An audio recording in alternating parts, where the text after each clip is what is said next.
Kumusta, Sir Ino? By the way, napasulat ako dahil sa nangyari sa tito ko.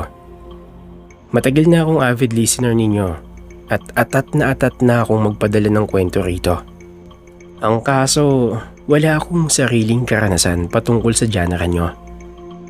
Kaya si Tito Felix na lang ang kinulit ko na magbahagi ng sarili niyang karanasan.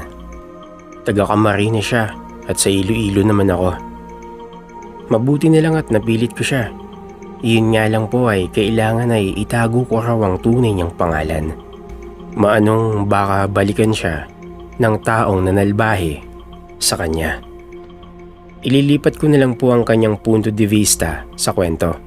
Bilang siya na rin naman talaga ang nagkwento para mas maintindihan ninyo at ng tagapakinig nyo. Ako na lang po ang mag-aayos ng sulat niya. Itago nyo na lang ako sa pangalang Felix. Taong 1980 sa Mercedes, Camarines Norte. 27 taong gulang ako ng mga taon na yan. May isang pamilya ang dumating sa aming barangay na itago na lang natin sa apelyidong Asuelo. Sir Ino, mukha naman po silang normal. Yung tipong tipikal na pamilya. Wala silang kamag-anak nang dumating sila sa aming baryo. Ibig sabihin, hindi sila katutubo rito at purong dayo lang. Malalayo at kubo-kubo ang mga kabahayan noon. Iilan lang din kaming mga nakatira roon, lalo at hindi pa moderno. Kaya naman magkakakilala kaming lahat. Ang pangunahing pinagkukunan namin ng pangkabuhayan ay pangingisda. Sir Ino, mayaman kami sa lamang dagat noon. Pero ngayon ay tila ba nagkanda ubusan na. Siguro ay dahil na rin sa paggamit ng dinamita. Kaya ngayon ay halos kailangan pang bumiyahe ng 3 oras papunta sa laot upang makakuha ng banye-banyerang isda. Sa unang araw ng pagdating ng mag-anak ay pinakiramdaman namin sila, Sir Ino. Gusto namin mamansin upang makipagkilanlan na rin. Subalit napakailap nila. Yung para bang may hiya kang lapitan o kausapin sila. Ni hindi nga sila lumalabas ng kubong itinayo ng padre de pamilya na nasa dulo. Opo, Sir Ino. Sa may pinakadulo po sila tumuloy. Sa unang araw, pangalawa at pangatlo hinayaan lang namin sila. Ngunit katagalan ay ako na ang nagpunta roon. Hindi naman sa pagmamalaki, pero may pagkamaalalahanin din po ako. Naisip ko po kasi kung ano ang pangkabuhayan nila at lalong hindi naman sila lumalabas para maghanap buhay. Ay, puntahan ko na kaya sila. Baka mamaya niyan ay may nagdidiliryo na ho sa pamilyang yun. Paalam ko sa aking ina. Naku anak, hihingi rin iyan ng tulong kapag may problema sila. Hindi sa nanguhusga ako ha, pero masama ang pakiramdam ko sa mag-anak na iyon. Ano ang ibig mong sabihin? Basta anak. Ang importante ay nagdarasal ho tayo. Sa Diyos ho tayo magtiwala kung hindi po kayo kampante sa kanila. Huwag ho kayong mag-alala. Pupunta po ako roon. Walang nagawa si nanay nang magdala ako ng 3 takal ng bigas at 2 malalaking tuna. Binitbit ko iyon papunta sa mag-anak. Bale, mag-asawa na naglalaro ang edad sa 30 at isang dalagita ang pamilya. Yung dalagitang anak nila nangangayayat na. Animoy kulang sa sustansya. Kaya naman nakadagdag iyon sa awa ko sa kanila. Tao po! Tao po! May tao po ba riyan? Tawag ko nang makarating ako sa kubo. Noong una ay ayaw pa nila akong pagbuksan.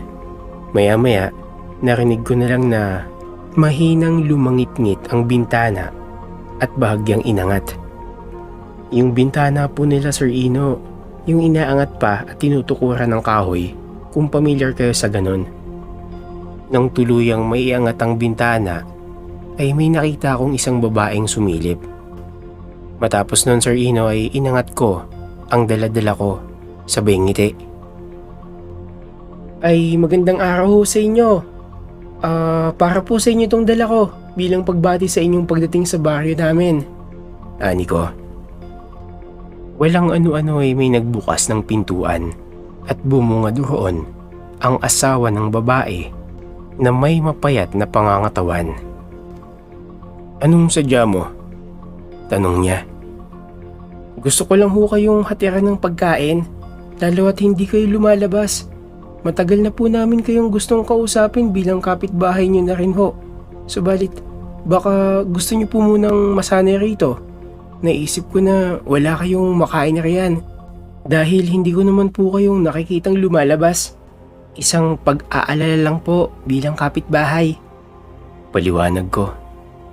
Tumango siya at tuluyang lumabas.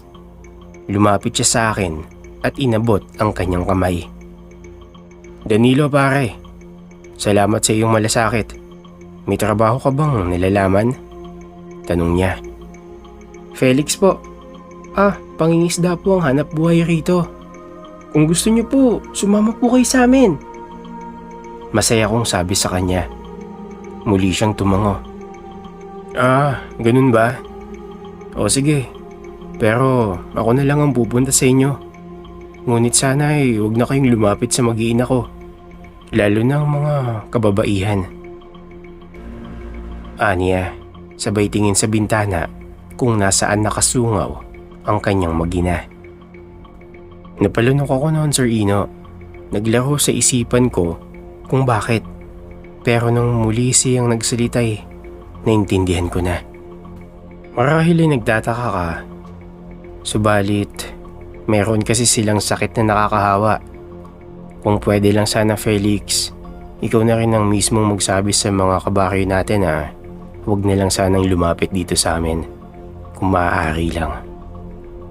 Umuo naman ako at pinaabot ko iyon sa mga kababaryo namin. Yung iba ay nag-abot pa ng tulong kahit wala silang alam tungkol sa sakit ng mag-ina. Naging maayos din naman ang pakikitungo sa amin ni Mang Danilo. Galing pala sila sa Sorsogon at dumayo pa sila rito bilang panimula. Samut-sari kasi ang naririnig nilang panlalait sa kanilang mag-asawa. Nakakaawa, Sir Ino, sa totoo lang. Hanggang doon lang ang nalaman namin. Wala na siyang ibang sinabi, lalo na't hindi naman talaga palakibo ang Ginoo. Masipag ito sa trabaho at katakatakang mapagbigay rin siya. Yung halos kalahati ng huli niya ipinapamigay na lang din niya. Sa isip ko dapat ipagbili na lang niya ang iba para makabili ng gamot. Mukhang hindi rin naman sila kapos kasi nagsimula ng mamili si Mang Danilo. Ayoko naman mag-isip ng masama, Sir Ino. Kaso habang lumilipas ang buwan ay napapansin ko ang mga kakaibang kilos ng pamilya. Nandyan yung laging ang namimili si Mang Danilo sa palengke ng gamit. Minsan may nakikitang tao na pumupunta sa kanila kapag gabi. Naahalata ng ibang taga-baryo na may kaya talaga sila Mang Danilo. Siguro ay manggagamot. Hindi rin naman namin matanong si Mang Danilo kasi ang madalas niyang sinasabi ay kamag-anak lang daw nila ang mga pumupunta sa kanila. May mga oras rin na nanguhuli siya ng garapata, uod, langaw at kung ano-ano pa. Nalaman ko iyon nang minsang pakialaman ko ang sakong dala niya na nasa bangka. Nakagarapon pa ang mga iyon. At ang mas lalong nakapagpataka sa akin ay kung bakit hindi nahahawa si Mang Danilo sa sakit ng kanyang mag-ina. Doon ako nagsimulang maghinala kung ano nga ba ang totoo sa pamilyang iyon. Kahit ang mga kapitbahay namin ay napapansin na rin. Minsan nagtungo ako sa kanila nang hindi magtrabaho si Mang Danilo. Gagawin ko iyong katwiran upang sumilip sa kanilang kubo. Ngunit hindi pa ako nakakarating ay bumaba na ang Ginoo at sinalubong ako. Anong sadya mo, Felix? Wala naman, Mang Danilo. Nga pala, bakit ka hindi ng isda ngayon? Dinalan ko kayo ng isda na nahuli namin. Baka kasi wala kayong ulam. pagdadahilan ko. Salamat. Sige, makakauwi ka na. Aniya, saka kinuha ang dala-dala ko. Mas lalong lumalim ang pagtatanong ko. Dahil para bang balisa siya nang makaharap ko. Sana na lang ibinaon ko sa isipan ng mga tanong na nais kong masagot. Kinagabihan ay nagplano akong matyagan sila. Sang-ayon na rin sa aking nanay na dapat raw ay kilalanin ko ang pamilyang iyon. Dahil simula nang dumating sila'y marami nang naganap na pagkamatay at hindi yun normal. Ano po ang ibig niyong sabihin? Diba, may sakit ang mga iyan. May mga nangamatay sa kabilang bayan. At dahil daw iyon sa epidemya. Alam mo yung anak ni Aling Dolores, yung nagtitinda ng bigas. Nagkaroon daw ng kati-kati sa katawan. Pagkatapos ayun, biglang nagkabutas-butas na nakakadiri ang kanyang braso. Tapos may lumabas na puting uod, nabubulok na ewan. Ganun na rin ang nangyari sa nagbebenta ng karne sa palengke, si Konsolasyon. Doon pa naman bumibili si Danilo. Hayaan niyo, nanay. Huwag kayong mag-alala. Aalamin ko ang totoong nangyari. Paalam ko sa kanya na siya naman talagang pinagsisihan ko, Sir Ino. Kung nanahimik na lang sana ako at hindi nakialam, sana hindi nangyari sa akin ang kalagim-lagim na bangungot. Malalim na ang gabi nang magtungo ako sa may dulo. Nagtago ako sa may puno kung saan malapit sa kanila. At dahil walang ilaw sa aming baryo, ay tanging sululang sa kabahayan ang nagiging tanglaw sa gabing madilim. Hindi ko alam kung anong oras na ng gabi na iyon, pero may dumating na ginang sa bahay na iyon. Hindi ko kilala, pero sa postura nila ay masasabi kong mayaman. At hindi naman siguro nila kamag-anak kasi hindi naman nila kamukha. Pinaakyat ni Mang Danilo ang babae sa kubo. Bago isinara ang pintuan, ay tumingin-tingin muna siya sa paligid na wari inalam kung may nakamatsyag ba sa kanila na mas lalong bumuhay sa aking hinala. Nang maisara na nito ang pintuan, ay mabilis akong tumakbo sa may silong upang mapakinggan kung ano ba ang nagaganap sa loob. Heto ang kabuuang bayad sa Josefina. Salamat naman at wala na si Konsolasyon. Malaking pasakit siya sa akin dahil gusto na talaga nilang magtana ng asawa ko. Anang bisita nila? Walang problema yun. Kung may ipapabarang pa kayo sa akin mo na lang irekomenda. Meron pa sana. Kaso sa susunod na lang. Kakompetensya namin sa negosyo. Pero baka hindi ka pumayag. Anang bisita? Bakit mo naman nasabi iyan? Dahil kabaryo mo lang sila. Baka kasi hindi mo tinatalo ang mga kabaryo mo. Naku, walang naghihinala sa amin na rito. Maayos at tahimik ang buhay namin kumpara sa Sorsogon. Dito, walang naniniwala sa aswang, kulam at barang. Kaya kung pera ang pag-uusapan ay gagawin ko kahit kapitbahay pa namin iyan. Gayon na lang, Sir Ino, ang takot ko nang mapag-alaman ko ang sikreto ng pamilyang iyon. Kaya pala ilagang asawa ni Mang Danilo ay dahil ayaw malaman ang totoong pagkatao na bilang mamamatay tao. At ang masaklap ay hindi ito kumikilala ng kahit sino basta may kalakip na pera. Kailangan ko lang malaman kung sino baga ang ipapabarang nila nang sa gayon ay makumpronta ko si Mang Danilo. Iyon ang magiging patunay ko na isa silang masamang tao. Kinabukasan ay kinausap ko ang punong baryo namin upang magpatawag ng palihim na pulong. Isiniwalat ko ang aking nalalaman bilang pagprotekta sa kababaryo namin. Sino-sino ba ang magtutulungan kung hindi kami, di ba? Ngunit nahirapan akong kumbinsihin sila. Kahit probinsya iyon, ay hindi mapaniwalain ng mga tao sa mga aswang, barang at kulam. Lalo na't walang nakakaranas ng ganon. Sir Ino, nagantay kami ng 1 linggo hanggang sa magkaroon ng sakit si Aling Nena. Walang halong biro, Sir Ino. Kung anong nangyari sa namatay na si Konsolasyon at anak ng nagtitinda ng bigas ay siya ring nangyayari kay Aling Nena ngayon. Bago pa lumala ang sakit ni Aling Nena ay sinugod na nila ang mag-anak na dayo. Danilo! Hoy! Lumabas kayo riyan! Mga lahing demonyo! Sigaw ng asawa ni Aling Nena. Marami kami roon na nakatayo sa harapan ng kanilang kubo. Ang iba'y may dalang itak. Nakaramdam ako ng takot sa kadahilan ng baka magkasakitan o patayan sila dahil iyon sa akin. Lumabas si Danilo na baka sa kanyang mukha ang labis na pagkagulat. Anong problema? Bakit nandito kayong lahat? Ilabas mo ang asawa mo! Mga demonyo kayo! Di pa awat na sigaw ng asawa ni Aling Nena. Anong ginawa ng asawa ko sa inyo? Maang-maangan niya pero halata ang panginginig ng mukha nito. Pinagpapawisan na rin na animoy di alam ang gagawin. Narinig lahat ni Felix ang lahat. Kayo ang salarin kung bakit nagkasakit ang asawa ko. Yung pagkamatay ng anak ni Aling Dolores at ni Konsolasyon. Mga mambabarang, dapat sa inyo ay patayin. Kunwari ay may sakit. Yun pala, mga mamamatay tao kayo. Aniya pa. Tumingin sa akin si Mang Danilo ng matalim. Kaya pinagpawisan ako, Sir Ino. Kalaki kong tao, subalit naihi ako sa takot.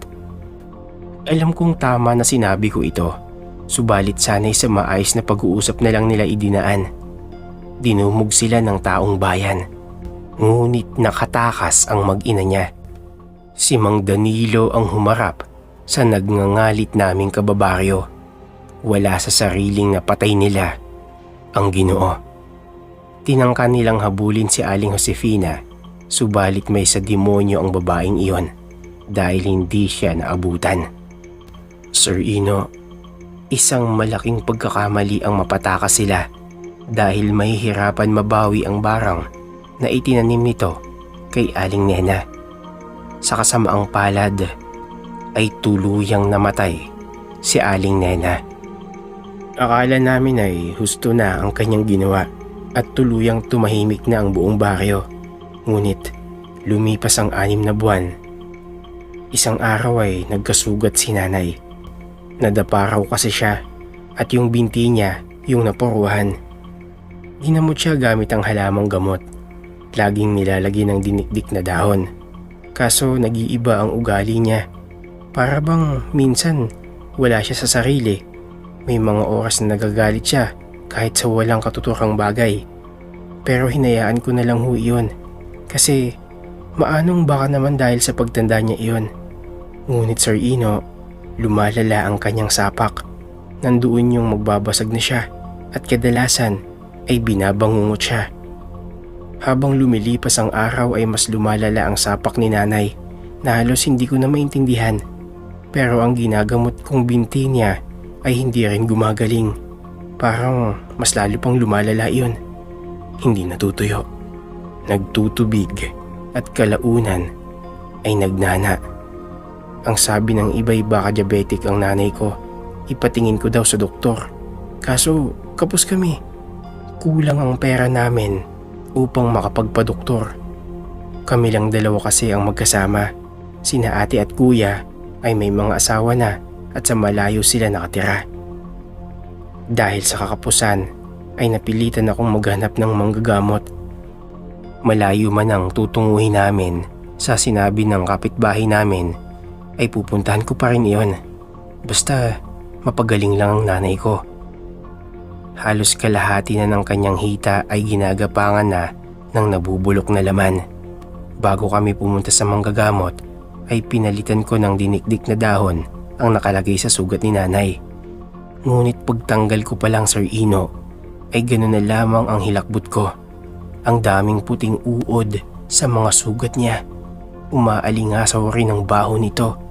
Nakakasulasok na ewan. Nagwala si nanay dahil makatiraw. Kumalat ang uod sa banig na kanyang hinigaan. Kaya nagpatulong na ako sa isang kaibigan na maitali si nanay. May ilang mga kapitbahay namin ang dumalo at pare-parehas ang nasa isipan namin. Maaaring barang iyon. Pero umaasa ako na sana ay natural na sakit lang iyon. Nakarating kami kina Mang Densyo, ang albularyo ang inirekomenda sa akin. Pagkakita sa ina kong nagwawala ay napailing na lang siya. Iho, bakit ngayon mo lang siya dinala rito? Kamatayan na lang ang naghihintay sa kanya. Ang sabi ng matandang albularyo. Napaluhod ako. Kako, ngayon lang iyon pinasukan ng uod.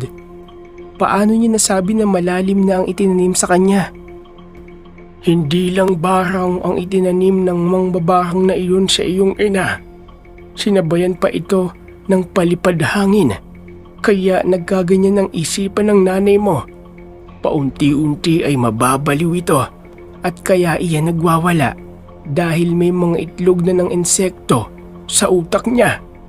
Mukhang dinadahan-dahan ng mangbabarang ang sintomas upang hindi ito mahalata kagad. Kaya nang malakas na ang kapit nito'y saka palang nagpakita ng senyales na binabarang na talaga ito. Pasensya na iho at wala na akong magagawa riyan. Kung ganyan kalala ang galit sa inyo, maaari kanyang isunod. Pangontra na lang ang kaya kong ibigay sa iyo. Paliwanag niya. Napaluhod ako sa sobrang sakit. Bakit pa ang mahal kong ina? Siya na lang ang kasama ko sa buhay. Awang-awa ako sa kalagayan niya. Patuloy na naglilikot ang kanyang ulo. Ang kate! Aray! Aray! Paghuhumiyaw ni nanay habang kinakamot ang ulo.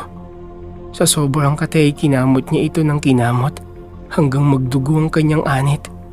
Sir Ino, hindi ko na po kayang idetalye ang mga nangyari dahil masyadong masakit ang alaala na yun.